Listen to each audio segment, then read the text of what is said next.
Tonight, I can report to the American people and to the world that the United States has conducted an operation that killed Osama bin Laden. Where we continue to follow the capture and killing of Osama bin Laden now. Those are just some of the scenes overnight as thousands of Americans gathered in celebration of Osama bin Laden's death. Former Navy SEAL Rob O'Neill says he has thought about the mission every day since that May Day in 2011. For multiple conversations you had with Rob O'Neill over the past year and a half, how'd you get access? And you described that his head kind of exploded when you hit him. I actually hit him 3 times because I shot him twice when he was standing and once on the ground. That is the fucking American badass. We are not going for fame and we are not going for bravado. We are going for the single mom who dropped her kids off at elementary school on a Tuesday morning, and then 45 minutes later she jumped to her death out of a skyscraper. If you need help, hang up and then dial your operator. I'm Rob O'Neill, and this is the Operator Podcast.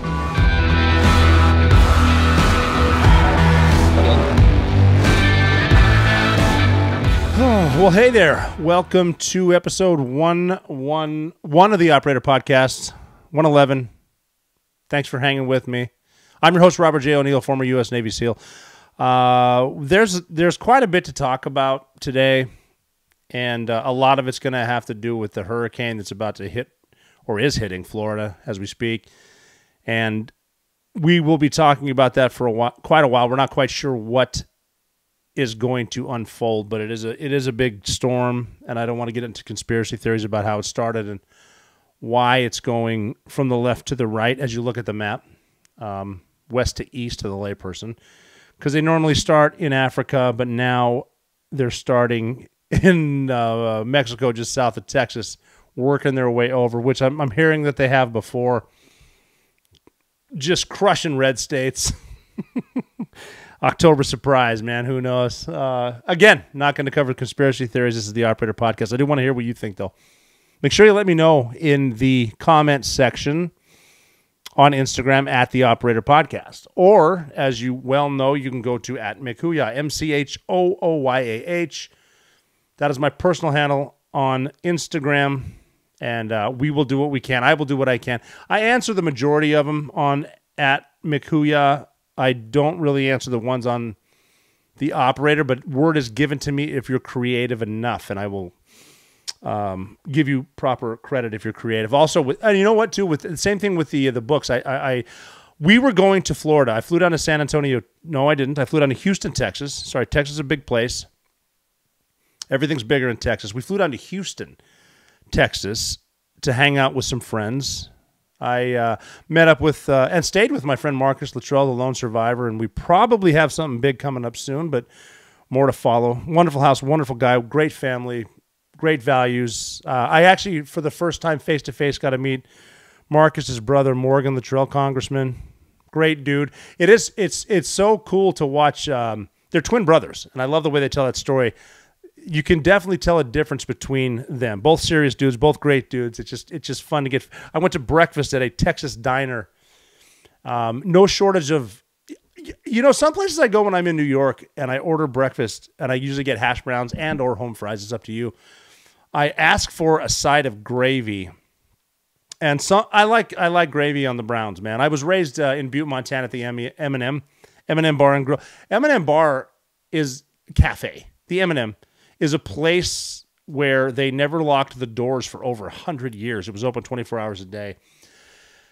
There was some incidents, a fire and such, but it's reopened. It's actually quite classy now. But back in the day, you go in there and you get like a ground round cheese D gravy on the fries, or you get a what's it, or a garbage omelet gravy on the browns. The point is, when I go to places in New York and I ask for gravy for the hash browns, they look at me like I'm silly, like it's gross.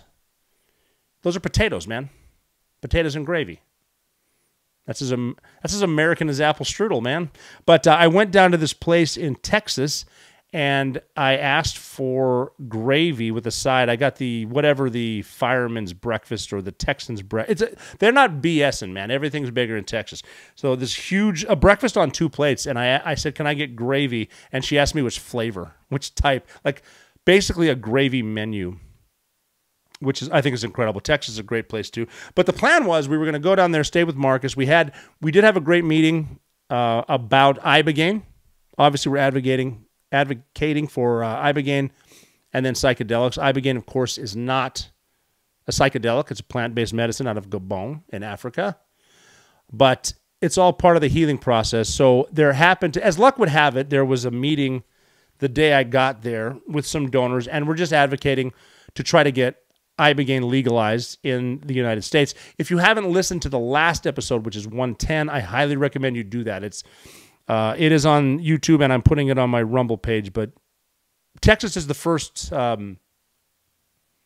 state to actually be pushing for it to be tested. And Governor Rick Perry was there, great guy. Marcus and Amber Capone from Vets were there. Great people, and I got to hang out with some old friends and some new friends. We had some really good dinner. Some advice for Texas, though. I got to be honest. Just stop with the seafood. I get it. You got some Cajun stuff nearby. That's more Louisiana type stuff. More Mississippi type stuff, more bayou. But everywhere we seem to go, they were just pushing the seafood. Go with the beef, baby. You're Texas. Big, fat, fucking steak. Beef. But I mean, the point I'm making is they'll great dinner. It wasn't beef. They served different stuff. They're trying to prove how cosmopolitan they are. But it was a wonderful dinner. We were able to do that. We stayed with Marcus, did some fun stuff there. But then the plan was we were going to go to Florida. Got some friends over near Palm Beach, stuff like that. Some high-profile friends, some not-so-high-profile friends. But that was going to be a week trip, and obviously this hurricane started up.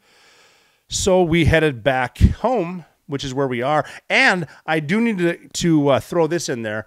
My daughter, my 7-month-old daughter, Valor, is the best baby I've ever seen on an airplane. And I'm not bragging just because she's the best-looking baby who's ever been born.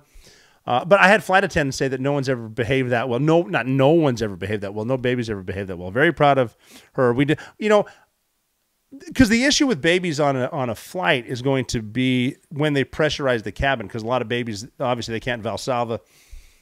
A lot of Americans can't spell that, but they can't clear because they pressurize the aircraft and then it depressurize and all that stuff too. And if you'll notice, a lot of babies cry on planes, and that's why. There are certain tricks, I guess, if you can feed them with a bottle. If they're breastfeeding, you can. Well, I can't, but women can Republican women can breastfeed, conservative women can breastfeed. Democrats don't know what a woman is, but that moves their jaw, or you give them a pacifier or a bank. And a lot of people out there are saying, well, a pacifier is not good for a baby. My ass. If it keeps them keeping on, then it's good for a baby. But anyways, Valor was great on the plane. We did have to come back early, so it is what it is. But out of Texas, back up here, and now I'm back in the studio, which is great. I hope you again. Episode 110 with Trevor Miller about ibogaine is awesome. If you haven't seen it, go see it. It's really good. And even if you need to tell a friend about what it's about, to show them, because it's more of an introduction to psychedelics, which ibogaine is not. But then you get into DMT, which is my hat. DMT is a psychedelic. It explains how it all came about, and there just amazing stories about how it was discovered and why. But long story short, we're back here, and the hurricane talk's going to be all over the place. So we're going to try to do something fun.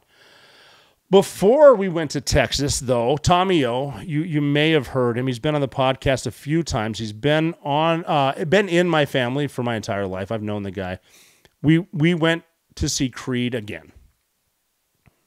We went a few weeks ago on 9/11 to see Creed in Dallas, and they were incredible. It was almost one of those things, too, where you're sort of joking because Creed broke up for a while, and Tommy's going to kick my ass for not knowing, but a lot of the guys from the band started a different band without Scott Stapp, the lead singer, for a number of years. Great band, obviously, whatever, and they got back with him, and they're touring again. They did the summer tour, and when Drinking Bros told me to come down to Dallas for a Creed concert on September 11th, I was like, yeah, that'll be fun. I mean, I guess they're going to get back together, and it's going to be a couple chubby dudes in wife beaters with stains on their big ass tummies, and they're going to play. It'll be a goof. No, these motherfuckers are still selling out arenas. They're back. And so we saw them in Dallas. We went and saw them in Connecticut, and they are crushing it, man. Crushing to the point where Scott Stapp followed me on Instagram. I'm like, hell yeah, I made it.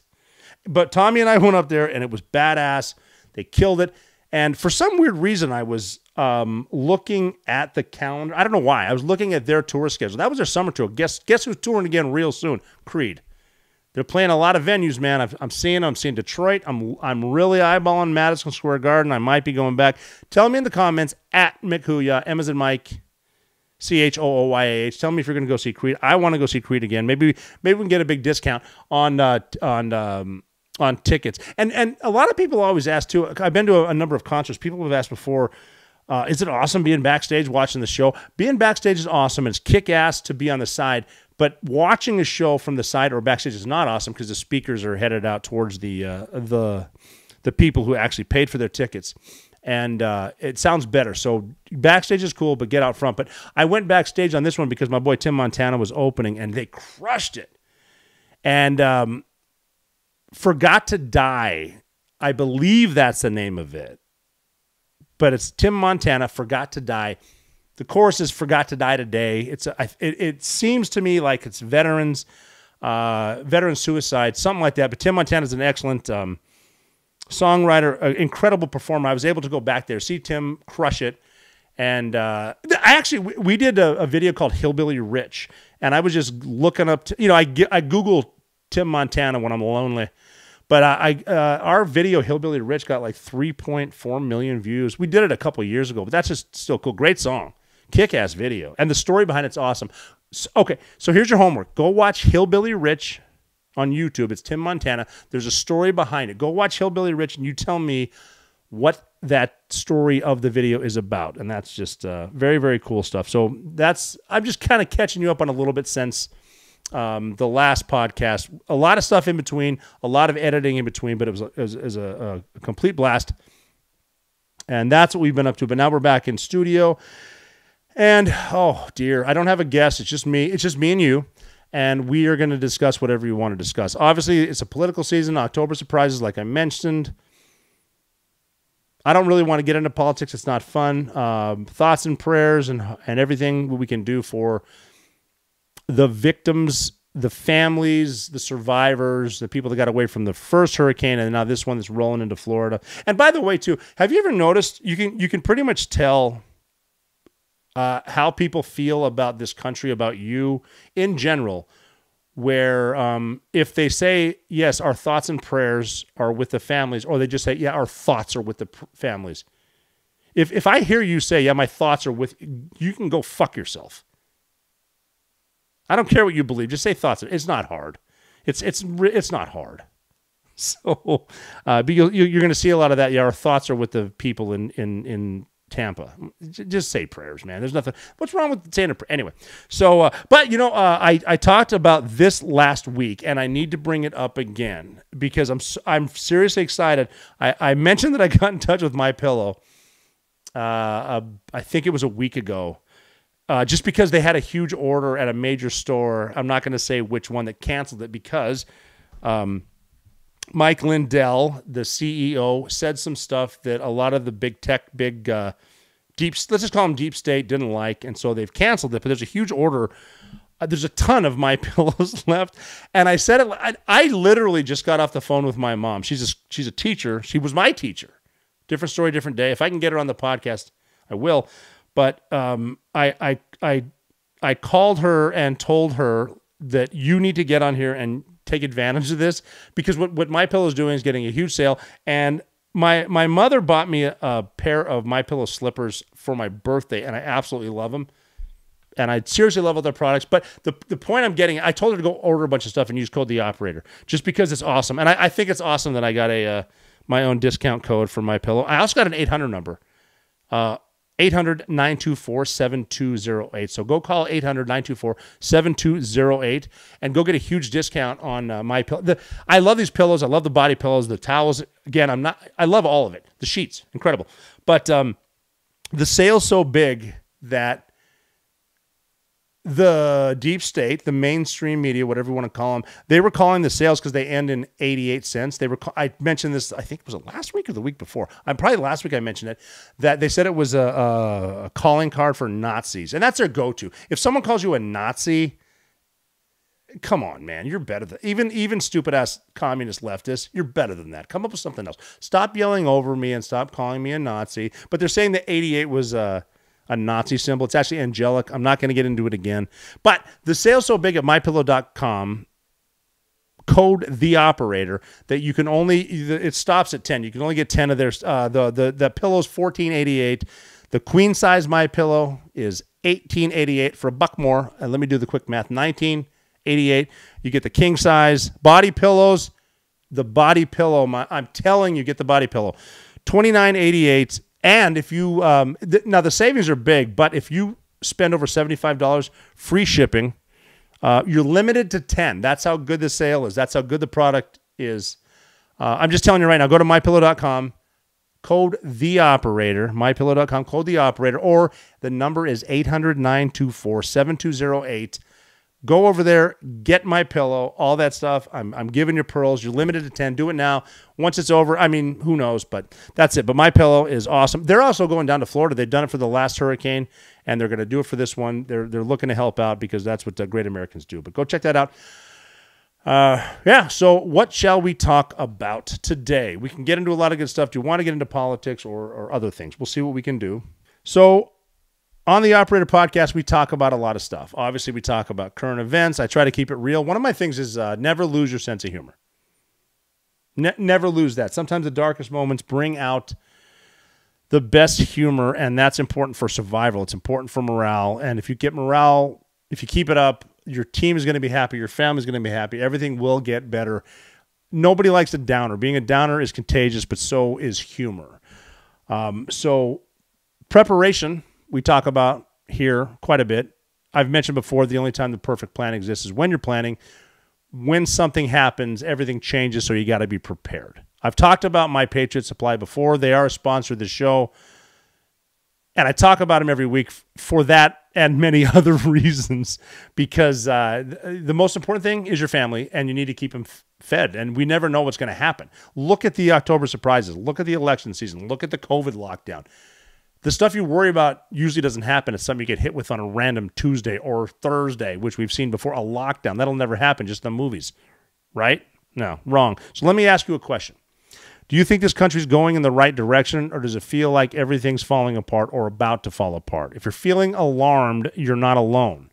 In fact, Americans from all walks of life have taken action to prepare for what is coming next. And that starts with having an emergency food supply. Storing food in your home right now is the thing to do, because we're living in crazy times, which explains why so many people are preparing. Right now, you can get ready too with a 3-month emergency food kit from My Patriot Supply.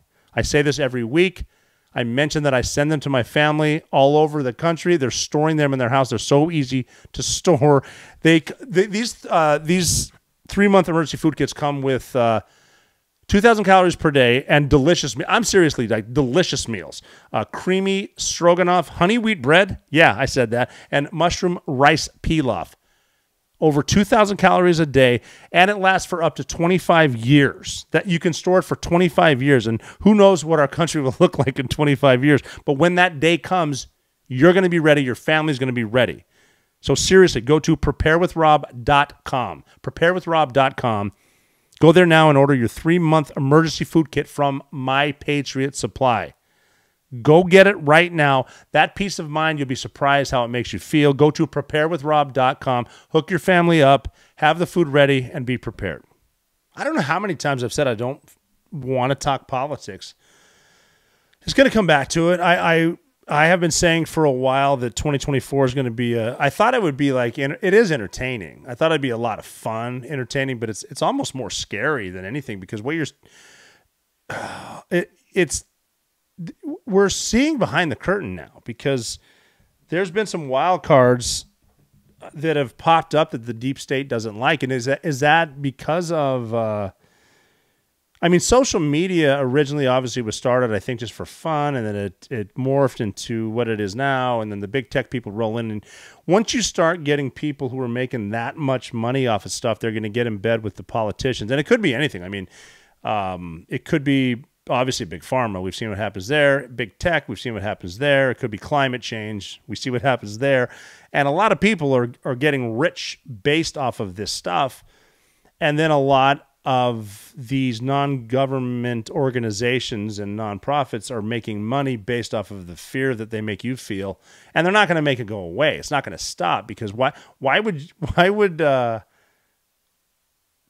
you be the champion of a cause and then all of a sudden your cause is cured and you just do the whole, well, that was cool. No, you're going to keep going. You're going to keep making crises. How many houses do you think Al Gore has? You think he flies commercial? No. But he's making a lot of money off making you be afraid of climate change. And he's selling it to you that it's because of your SUV, because of cow farts. I mean, God forbid it's because, I don't know, it's a planet and climate's change and the sun's getting bigger and hotter and we have volcanoes. Or no, it could be because of deer poops in the woods. He's making a lot of money. Greta Thunberg. I was in a bookstore with my daughters, and we saw Greta Thunberg's book, and I think it's got to be 1,700 pages. No fucking way she wrote that. Someone wrote it. Someone's buying it. Well, up in Massachusetts, where I summer. Those liberals eat that shit up, because obviously Greta Thunberg knows what she's talking about. But I mean, they get their causes, or they make a bunch of money off it, and they're going to keep pushing it. They're not just going to they're all the. It's hard to say federal government. It's all the deep state, and they want to expand. They're not going to just get rid of it. The Department of Homeland Security was a knee-jerk reaction, as was the Patriot Act to 9/11. They completely took advantage of that. Now we still have it. I had someone ask me the other day, do you know why you take your shoes off in the airport? And I know exactly why. You should know too. It's Richard Reed in December in Detroit tried to blow it up. And now we all take our shoes off because some jackass lit his shoes on fire and burned his penis. And we keep doing it. Why? Well, because we're told to. Why? Because we're sheep. Why? Well, because we were taught in school when the bell rings, we get in line because we're good little workers. And it's never going to end. And people are making endless money off this right now. And you get someone in there like Donald Trump, who is completely he's going to expose everyone from, I mean, you got weird stuff, like there's so much stuff going on. There are people doing backroom deals right now so their name doesn't get mentioned with Diddy. No one's been arrested from the Epstein list except Ghislaine Maxwell, whatever the hell her name is. Nobody else. I'm amazed she hasn't unalived herself yet. Epstein, obviously in the most secure prison in the world with 2 guards falling asleep on suicide watch. He managed to break his own neck. There's so much craziness like that, but I think Trump's going to this is why a lot of the people that are famous, including the media, including Hollywood, including big names, don't like Donald Trump. They loved him before he started running as a Republican. Keep in mind too, the only reason he's running as a Republican is because you need to. It's a 2-party system more. You don't look at RFK Jr. The Democrats, who are all about democracy, pulled him off the ballots because that's what democracy is. They convicted Trump of 34 felonies because that's what democracy is. They're going to jail our opponents. They're jailing their opponents. They're going to take us. But you get to because I ask myself all the time, why is it that the mainstream media hates Donald Trump? Why is it the comedians in Hollywood hate Donald Trump and actors hate? Why is it current Republicans in the deep state, like the Cheney family, who I mention all the time, hate Donald Trump? Because he's going to show you what they're doing. He's going to expose what's happening, and they're scared to death. I mean, backdoor deals, paying people off right now because they don't want their names to be brought up to, and a lot of them won't. Who knows? Who knows what's going to happen? But that's just weird. I mean, and here, let me explain. I'm trying, man, and I'm taking America's side. I'm not taking the Republican side. I think the deep state sucks, and I hate Washington, D.C. I know that if you went in D.C. and, if you've been there, the monuments are nice as a tourist. It's cool to see it. If you could pull out like a sheet and do this number, the roaches, the filth, the gonorrhea that would come off of that is disgusting. And that's your taxpayer dollars for these people to hide. But if Donald Trump was going to be a dictator, if he's going to hurt America, wouldn't he have done that in his first term in 4 years? And if Kamala Harris was going to make everything better and change and turn the page, wouldn't she have done that in her first 4 years? It's crazy. It's almost like, dude, trying to be rational, trying to talk to people. And again, I bring this up too. Tell me in the comments, please. At Mikuya, tell me why you hate Donald Trump. Just tell me why. Why do you hate him? I don't want to hear the names. I don't want to hear the phones. I don't want to hear threat to democracy. I don't want to hear that shit. Just tell me what, just be honest. And again, I think I might have mentioned this last week, but when you get into a position where people are just yelling and yelling and talking, you've seen it. If you're yelling and yelling and talking over someone, you're uneducated. And by the way, educated is not what you learned in a classroom that you regurgitated for a letter grade. It's knowing stuff. And I don't want to say that too much, too, and I don't want you to take my word for it, but I just do a little looking around. Why? Just tell me why. Actually, tell yourself why. Here's what you should do. Get a list. Write down 5 things you like about Trump, 5 things you hate about him, 5 things you like about Kamala, 5 things you hate, and then do yourself a favor. Write 5 things you love about yourself. And then don't do hate. I don't want to hear what you hate about yourself. That's for you, by the way. Write down 5 things you love about yourself and keep that with you. You got to love yourself, man. And if you want to love yourself, don't, and I'm not talking about like underway for 40 days Navy, love yourself. I'm talking about legit, like forgiving yourself. One of my favorite sayings is the only people who go to hell are people who think they deserve to. But yeah, and again, honesty will get you in trouble because, we're honesty will get you in trouble because if you offend stupid people, you might get arrested. Here's what the deep state is doing, and it's mostly the left. It is some the right. I'm just trying to be honest. And I'm not going to do that bullshit where there are good people on both sides. No, you should be here for America. But if you look at what the left is saying now, there have been major Democrats on TV saying that the First Amendment, and the reason, by the way, the First Amendment is the First Amendment, it's freedom of speech, basically, essentially, is the most important amendment we have, followed immediately by the Second Amendment, which is the second most important amendment. The First Amendment, they're saying on television right now, the First Amendment takes away our ability to govern. Democrats are saying that. Now, I want you to listen to that again. The First Amendment is taking away our ability to govern. Who's our? By the way, these are people who are not elected anymore. They're out of office. Our ability to govern you. Actually, let me break that down. It's our ability to tell you what to do, stupid. That's what the First Amendment takes away our ability to govern.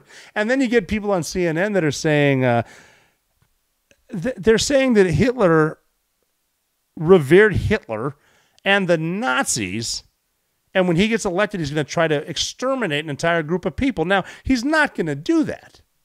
For the love of God. But you're saying it on CNN. Shame on you. You can't say that and say that you're not inciting violence. That's 100% what you're doing. You're inciting violence. Why do you think crazy people show up to try to kill him? Because you're saying that. Knock it off. It's reckless. Here's what Hillary Rodham said. If they don't monitor and moderate the content, we lose total control. We? Who the hell is we now, Hillary Rodham? You're not in office. You were a long time. You've been in the damn public eye for a long time. It was weird to hear her say it. Glorious voice, by the way. I could listen to her gurgle just over that demonic entity she's trying to overcome. If they don't monitor and the content, we lose our control. I'm imploring you as a voter, look at the people that get driven crazy by their inability to control you. I'm trying not to jump over this desk into your, kitchen and or living room or car. I don't want to distract your driving. They go nuts when they can't control you. Open your eyes. And then it's just back into, I guess, the unsolvable problems. That's what it seems like now, especially with the way that our technology works, our social media works, and how we can immediately see what someone else is doing, or we're just showing people what we're doing so that they can be impressed and think we're cool.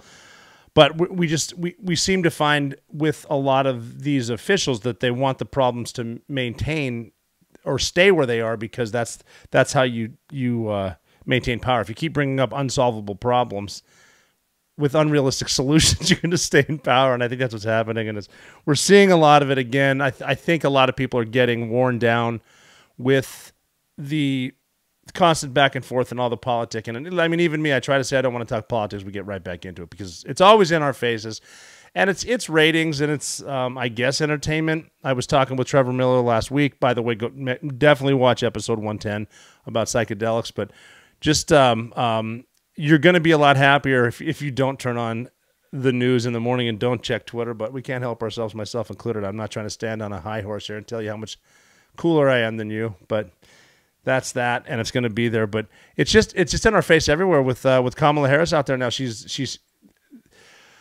They're saying that she's not doing interviews, so now they're throwing her softball interviews, and she's proving she can't even hit a softball. She went on The View and she flip-flopped on whether or not she's close to Biden, because she's trying to separate herself from Biden, and but then she's also saying on The View that when they threw her a literal softball to give her the opportunity to say how she's different. And well, I'm just the vice president, which is kind of a staffer in the White House, and the president does this, and I would have done this different on inflation, or I would have done this different on Afghanistan, or I would have done this different on the border. They blatantly asked her that, and she just said, nothing. I would have changed nothing. When they asked her what she would have done different than Joe Biden, because she can't handle pressure. And it's just a question of how she got there. Like she was on Colbert, and they cracked a beer. That's their go-to. Remember Elizabeth Warren on one of her Zoom calls? I'm going to go get me a beer. Like, she's talking down to you. I'm going to go get me a beer. I doubt she's a beer drinker, and I don't think she says that. John Kerry once said, I'm going to go get me some geese, because he's talking down to you because you don't know what you're talking about. And even like, who's that dude? Sean O'Brien, who's the Teamsters president, famously almost got in a brawl with a senator, which is that was a good moment in time. Need more brawls in the chambers, I think. But his union guys are blatantly pro Donald Trump, but they're all Democrats. So he spoke at the RNC. This is Sean O'Brien. He didn't speak at the DNC, the Democratic National Convention. And they didn't endorse anyone because the Teamsters are Democrats. And Sean O'Brien even said he's a registered Democrat. But you can only be BS for so long. He's been the president, I think, for 2.5 years of the Teamsters, and he said that they gave the Democrats $15.7 million, and they gave Republicans $347,000. Kind of a little flippy-floppy there, and they said nothing's changed. And nothing is changing. But they're voting Democrat because they're told to. And a lot of people are like that. When I go home to Butte, Montana, a lot of people they're lifelong Democrats because the way that their families worked in the mines. Butte, Montana is a big mining town, and the unions up there started because I think what my grandparents told me was they unionized because all they wanted to do was come up to the earth because they're like a mile deep to wash their hands before they ate lunch, something like that. And I could be wrong, but it's something like that. And that was the original union thing. So they're all Democrats voting in unity with their fellow workers, which is what traditional like Kennedy Democrats used to do and before him. But it's changed quite a bit because when I go home, I'm like, well, you're a Democrat, so well, obviously you're pro-choice.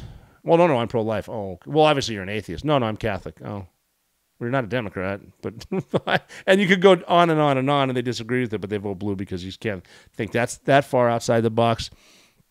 It is what it is. We're going to keep seeing it. I'm gonna do my damn best to not talk about it too much. I like to point out hypocrisies, and they're on both sides. I bring up the Cheneys all the time, even though I don't want to. And Dick Cheney, Liz Cheney are backing Kamala Harris. Tells you a lot about the deep state. President George W. Bush won't back anyone, which tells you a lot because he was a Republican president, but he's not going to back Donald Trump because it's the deep state. But he can't say Democrat because he's probably worried about his legacy. The IRS backed Kamala Harris. I'm going to give you a second there. The tax collectors, they backed her. Why do you think that is? Is that because she's going to give the middle class a tax break, or because they hired tens of thousands, 70,000, I think, 77,000 new IRS agents to, I'm sure they're just going to make the top 1% pay their fair share. That's their go-to, too. How many times have you heard pay their fair share? What's their fair share? I'm not going to get into taxes right now. I'm in a position where I talk to my CPAs pretty much every day, and I don't like paying taxes. I really hate seeing where the tax dollars go. That makes me mad. Especially with these hurricanes are hitting now, or just, one destroyed a lot parts of the East Coast, and we got another one coming into Florida right now. And there's the arguments with how much money FEMA sent into migrants and how we're funding different countries. That's your money again, and you should be upset about this too. This is, this is why it should be a line item. The way this constitutional republic is designed is you vote for a representative, and they represent you in D.C. But now, and because of democracy, the one they're saying would be voting on every single issue. We don't have time for that. I mean, have someone that goes in there and represents the people who vote for him or her. But that's not how it is. Now they get a bill and they put all the pork in it, and they just fund the most nonsensical stuff because you got people in Washington D.C. Not only they're not business people, they're not serious. It's kind of a joke. If you've never seen Behind the Curtain in D.C., I have. If you've never seen it, it's almost like one of those never meet your heroes type moments. Not that I'm saying Congress should be your heroes. I'm just saying you really don't want to see how the sausage is made. It's really sloppy sausage, and it's way overpriced. I mean, the reason you hear jokes about the Pentagon's paying $300 for a toilet seat, well, it's in there because the money's got to go somewhere. It's got to be sort of justified, and people in the government, they just need to re-justify their budgets so they can get the same budget again. They don't give a shit. As we're watching a lot of red states get destroyed by hurricanes, I looked this up. Here's where some other money's going because, what was it, $750 per family getting your life destroyed? FEMA's more interested in giving it to migrants. And then they'll blatantly, Democrats will get on TV and lie to you. Well, FEMA's not giving money to migrants. I don't have it in front of me. Please do a little bit of research. Put TikTok down. Do a little research. See how much money the federal emergency, how much money FEMA's given to illegals, which should piss you off. Doesn't piss a lot of Democrats off. Before I get into that, why is that? Why do they want so many? Well, because Democrats, Tim Walz said this, I think, yesterday on one of the talk shows. Tim Walz, by the way, is the vice presidential candidate for the Democrats, and he went on there and said his first order of business would be to eliminate the Electoral College. Of course they want that. They want the popular vote. Of course, that's way easier to manipulate. The popular vote? I mean, you got districts out there, 115% of registered voters show up to vote. A lot of dead people vote. Of course they want to get rid of the Electoral College because to them, whoever them is, there's a train, a high-speed train that goes from Boston to D.C.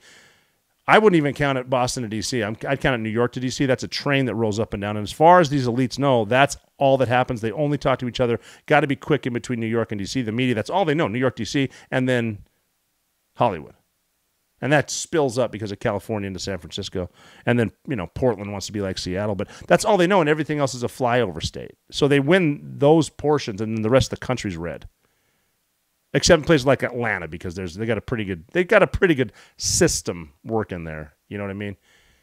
So they don't consider the rest of the country. They think that Montana. I said I was from Montana once. They said, "Oh, the Midwest." No. But that's why they want so many people in here so they can event. That's why, like, California made it illegal to show ID when you vote. Why is that? Is that for freedom? Is that looking out for you? No, it's looking out for people in power. That's it. More Democrats, I stay in power. More voters. If illegals are allowed to vote and they started voting Republican, shut border. Doesn't work that way. Get rid of the Electoral College, pack the court, or eliminate the Supreme Court. I've heard Democrats say that. Yeah, why not? Get rid of the Supreme Court. They want more senators in D.C. They want it in Puerto Rico. Why is that? Well, they're going to be Democrats. That's all they're doing, man. They don't care about your work. They care about their power. Just wish people would open their eyes. Here's where your tax dollars are going. As people are suffering, watching everything they've ever known in their life get wiped away and losing family members. We gave Ukraine, I think this is 2024, $16.2 billion. Could do a lot with that in Florida today. $2 billion to Ethiopia. Jordan, very rich country. We gave him $1.2 billion. Afghanistan, run by the Taliban, run by the Haqqanis, harboring ISIS and Al-Qaeda and others. This money's not going to the locals, but we gave them $1.2 billion to the Taliban. Well, we left all that stuff there for them, too. And then we gave Somalia $1.1 billion. I'm sure some Congress people had a lot of stuff to do with that. We gave Yemen $1.1 billion. You know Yemen, the place that's shooting drones and missiles at our ships, trying to disrupt worldwide economy by attacking people in the Suez Canal. We gave Congo. You know what? I don't disagree with that. It's very corrupt, but we don't know much about it because the media is not terribly interested in the Congo. They don't want us to know what's actually going on there. Gave Syria almost, it's 8.97 million, 8.91 million to Sudan, Nigeria. So your money's going to a lot of places, and then you hear the arguments here about FEMA and why we can't help out Americans. But that's kind of what they're up to. And I don't think we have time to get into the Hezbollah thing. We talked about the pagers and the beepers and the handhelds and whatnot. You got a front on the north with Hezbollah. Hamas is getting crushed. And Hamas, they're proving to, even with the whiny-ass college kids in this country, they're proving that we can start a war in the most brutal ways, but when you start kicking our asses, we're going to complain. And that's what they're doing. It sucks. I mean, don't get me wrong. I hate to see people get hurt, especially kids, man. That's happening everywhere. Just... you started it. So, not that fun. But let's get into now, just because it will be a little bit fun. Indigenous Peoples Day, or Columbus Day, is coming up on Monday, which is exciting. And obviously, Christopher Columbus was an Italian who in 1492 led a Spanish armada across the Atlantic, because they were looking for trade routes with the Far East, which is going to be a great conversation for the flat earthers. Why would we'll get into that. And again, and everything nowadays is believable. Like I said earlier, man, I never thought they would lock it. I never thought we would buy it and lock ourselves down in our houses and not go anywhere, but we did that. So who knows what the hell's going on out there. But Columbus Day, we celebrate as Indigenous Peoples Day because there were indigenous people here in this country. And Columbus, he discovered like the Dominican Republic and the islands over there, and he went back and came over in 1493 and all that stuff. And he did come over, and I don't think it's a problem with celebrating that. And also maybe it used to piss me off when we called it Indigenous Peoples Day because I was taught that it was Columbus Day. But, I mean, you got to be realistic. Like, he didn't just come here and, wow, brand new planet, let's just start making cities. Like, there were people here. And I started looking into this, and this is where it's going to get fun. I'm going to get out of politics. I'm going to get into, like, the conspiracy theories and all that stuff, just because it's fun. And I am not an expert, but I was researching Christopher Columbus, indigenous peoples, and then I went down that rabbit hole. There's so much fascinating stuff here because I came across an article recently. Is it true? Possibly. Is it not? I don't know. But it's about there's this national park in New Mexico called the White Sands National Park, and they found footprints there a while ago. They found these footprints, but they've been testing them, and they're supposedly these footprints were like 20,000 years ago, 20,000 years old, 23,000 years ago these footprints were made, which is like 10,000 years more than previously thought. And it's one of the White Sands National Park too. And I think they discovered these things way back in like 1903. And again, maybe I'm wrong. Look it up. It's fun. There is a lot of good stuff on the internet out there to listen to, as long as you say it's for entertainment purposes only, because God forbid you try to say this is the truth. I don't know. But they said they found these, and I guess there was an anthropologist, S.A. Jordan from the Smithsonian, and also from the Smithsonian was an explorer, G.E. Kincaid. So it was 1909 where they discovered these, and they were thinking, imagine if everything we were ever taught is erased by one tiny detail, like these footprints they found that were so old.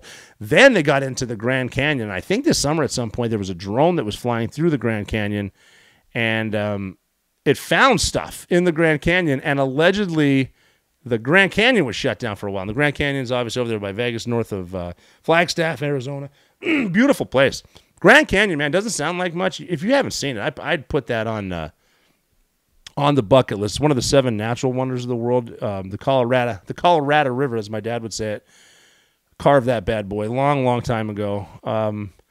But they apparently the drone found stuff there, and hit me up on this if you know anything about it, because again, this isn't my notes. I'm looking at stuff on the internet right here, and they're finding stuff in there that is older than the indigenous people that we thought, and they're saying it's almost the word they used was Oriental and Egyptian. So they're saying there's artifacts they found maybe in the Grand Canyon, like tips of spears that were made from stuff that only comes from places like Alexandria. The port of Alexandria, discovered by Alexander the Great in 332 BC?